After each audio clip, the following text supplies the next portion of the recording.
February 2026, 92,000 people lose their jobs in 1 month. Unemployment jumps to 4.4%, higher than almost any economist predicted. We are back with some breaking economic data, and it is big. The U.S. economy unexpectedly lost 92,000 jobs in February. The U.S. economy lost 92,000 jobs in February. The U.S. economy just lost 92,000 jobs. Everyone's screaming, AI is stealing jobs. AI will replace most jobs, and we are not ready for it. But here's the thing. Official data shows AI caused only 4.5% of layoffs in 2025 to 2026. 4.5%. Not 40, not 70. So why is everyone convinced AI is the villain? Take Block, owner of Square and Cash App. They axed 4,000 people, nearly half the company in one move. And CEO Jack Dorsey straight up said, AI fundamentally changed how we build business. See the contradiction. On one hand, data says AI is barely involved. On the other hand, people blame it for massive layoffs. So what's actually happening? If AI isn't taking jobs from 1.2 million Americans, then who or what is? And why are companies using these explanations? Let's break down the facts, because the truth is way more complex and more dangerous than just robots came for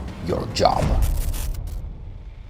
Companies list a bunch of reasons for layoffs: restructuring, skill shortages, drop in sales. Yes, they all play a role. Meta is expected to lay off 20% of the company, and guess what they're blaming? But the exact numbers change depending on who you ask. And AI is not on the list of top reasons. Now the question, if restructuring is the main cause, why are profitable companies firing thousands? The US federal government has got 330,000 jobs since October 2024. Not Microsoft, not Amazon, the government. It's not about tech, it's politics. The biggest layoffs hit the public sector, 62,000 in 1 month. Second place, retail, nearly 39,000 people. You thought tech giants cut the most? Nope, government and retail took the lead. Now look at healthcare. We saw big cuts there too. The main reason? Washington decided to pay hospitals and doctors less for Medicare and Medicaid patients. Not because of robots, because of budget rules and politics. Remember the pandemic, when people moved their lives online? Companies hired tons of people in 2020 to 2022. Crazy growth. Now they're correcting that overshoot.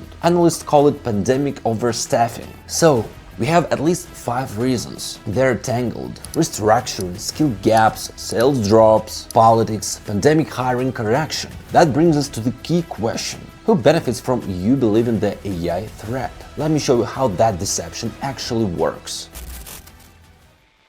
There is a term for blaming AI washing, but it's actually the company that blames AI when they're really cutting costs for financial reasons. It sounds like progress, but it's actually an excuse for cuts. Layoffs because of AI was the excuse of the year. Over 50,000 workers lost their job in 2025, all because AI is supposedly taking over. And it's not just a theory. Klarna fired 700 people. Guess the official reason? Bet you can. AI does work better. That sounds progressive, but here is what actually happened. Service quality drops, metrics tanked. So Klarna quietly, with no big press releases, started bringing people back, which raises the real question. If AI were such an upgrade, why did they need the humans again? Companies admit they rushed with layoffs. So the problem isn't technology, it's the decisions. Look at tech giants. Many announce mass cuts while reporting record profits. This isn't about survival, it's about pushing profits even higher. Rational FX analysts say it directly. This is restructuring for optimization, not industry collapse. So what's happening? Labor costs rose in 2025 to 2026. Capital got pricier and harder to access. Investments shrank. Companies needed to explain the shareholders why they were cutting people while showing good profits. And right in cue, AI appears. Perfect PR cover. It sounds like innovation, like the future. Who dares argue against progress? I got replaced by AI. No, really. Like, I got an email from the CEO of our company that my role had been eliminated and the cause was AI. AI isn't the main cause. It's a convenient excuse for greed and optimization. But now another question. If today's AI is mostly PR, what about in a year? Maybe companies are just ahead of the curve, and the real wave of AI automation and layoffs is still coming? That's next. Guys, I make videos every week for this channel, and honestly, growth could be better. But what motivates me is literally a few likes I see on each video. So please, if you really like this video, hit the like button, leave comment, subscribe. It really helps me out. My goal is to help you see the real truth in a world that keeps shifting. Let's continue. Let's get down to specifics. Who gets fired first? IBM cut thousands from HR and the back office. Microsoft 15,000 people. Amazon 16,000 corporate roles. See the pattern. Not engineers, not the ones writing code or building product. Administrative and support functions. The roles once considered stable and protected. Now let's see numbers showing the speed. I know you love numbers. Per public reports from Challenger, Gray and Christmas. January 2026. 108,000 layoffs announced by companies. A record from January since 2009, the financial crisis days, up 118% versus January 2025.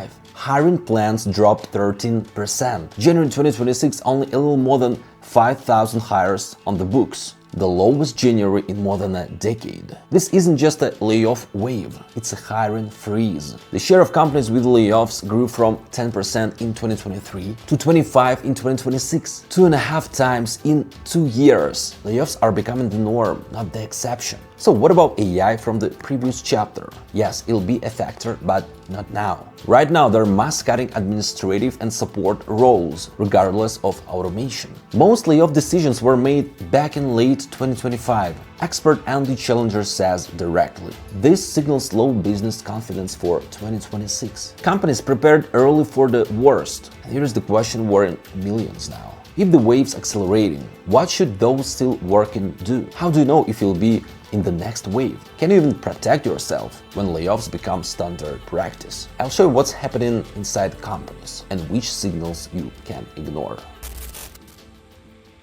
The scale is clear. So what do you do? Hold that thought. How's this even possible? Mass layoffs and a talent shortage at the same time. You're literally firing people, but simultaneously have a shortage. So the problem isn't that people aren't needed. The problem is that skills don't match demand. Skill mismatch, that's reality right now. And here's what it means for you. It feels like you need to learn AI urgently, but actually after waves of cuts, companies are left with young, inexperienced leaders and communication breakdowns. Remember Amazon? News about 16,000 layoffs leaked before the official announcement. Employees learned from a leak, not management. That's not just a PR fail. That's a sign of internal chaos. So what to do? First, build skills AI won't replace for 3 to 5 years. What skills? Complex communication, conflict management, strategic thinking in chaos, everything requiring context, empathy, and decisions without data. I get that it sounds complex, but frankly, these are really valuable and vital skills in today's world. Second, build a financial cushion for at least 6 months. Sounds basic, right? But over half who lost their jobs weren't financially ready. 6 months isn't a luxury, it's basic insurance in a world where hiring plans dropped by 13% to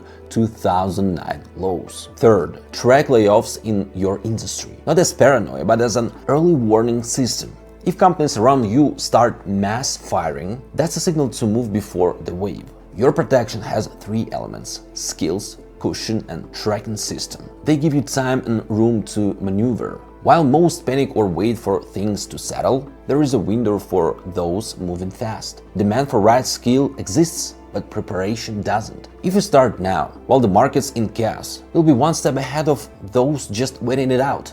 The question isn't whether you'll keep your job. The question is, can you adapt faster than the system? The bottom line is simple. 2026 isn't a collapse, it's a rule rewrite. Companies are correcting pandemic-era overhiring, and AI is just a convenient mask for greed. The real threat isn't magic robots, it's your unpreparedness to move faster than the system. Learn new things, become more flexible. Many companies announcing mass cuts simultaneously report record or strong profits. This isn't a survival story, it's about efficiency and business margins, nothing personal. And pandemic overstaffing was the perfect cover. Imagine you're an HR director in 2026. You need to explain cuts during record profits. What do you tell shareholders? That you are greedy or that progress requires optimization? The second one sounds better, right? And that's the whole mechanism. What about AI? Yeah, it'll be a factor, but right now it's mostly PR washing. The labor market will get tougher, that's a fact. But here's what matters. For those who adapt, there is more opportunity than ever. Skill mismatch means a demand for the right skills with the supply shortage. Whoever understands the mechanics wins, while others panic or wait for stability. You have a window. The world's changing. Stay one step ahead. And now you know. Act. I really hope this video was useful for you. Please like and subscribe if so. It really helps my channel. Thanks everyone. See you next time.